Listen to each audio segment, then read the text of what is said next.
Okey geng, sabar projek Wira Grant aku ni. So yang lepas aku ada cubaan untuk tukar master pump. Tapi master pump ni jenis lain dari Wira punya. Rupa-rupanya master pump ni master pump Mazda weh. Patutlah Wira ni dulu bunyi macam RS7. So yang servo ni rasanya servo Mazda lah kot. Jadi hari ni aku tak teruskan baiki benda ni tau. Sebab aku nak tukar servo yang baru. Alang-alang lah kan, biar cari servo yang dikenali lah. Dan masuk dengan Wira punya master pump. Jadi kita tinggalkan dulu masalah brake ni. Aku nak baiki yang ni geng. Cermin CC ni. Cermin CC ni elok je, tak ada masalah pun. Tapi ada satu kekurangan yang buat aku tak selesa tau. Apa benda tu? Ini dia geng. Korang nampak tak cermin belah kanan ni? Pandangan dia nampak dekat tau. Okey, ni belah kanan. Yang belah kiri ni pula dia nampak jauh tau. Korang nampak tak? Yang ni dekat dan ini jauh.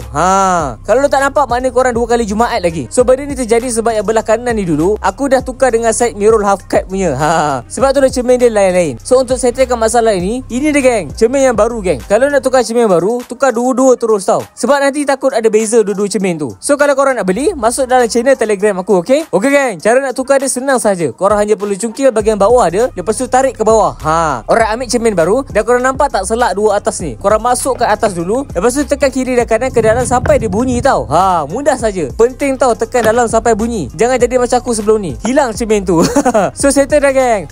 Mantap, dua-dua cermin dah baru dah geng. Kalau korang tengok cermin lama ni, betul lah ini adalah dua cermin yang berbeza geng. So mari tengok, yang ni kanan dan ini kiri geng. Mantap, dua-dua dah sama dah. Jadi settle dah pasang cermin CC yang baru. Lepas tu geng, aku ada satu soalan berkenaan dengan lintah darat ni. Aku target kereta ni nak nampak jadi clean lah. Jadi lintah ni pada aku mengacau projek clean aku. Jadi geng, kalau nak tanggalkan lintah ni macam mana? Kalau aku buka, dekat bahagian lintah tu dia tegak ataupun ada lekuk.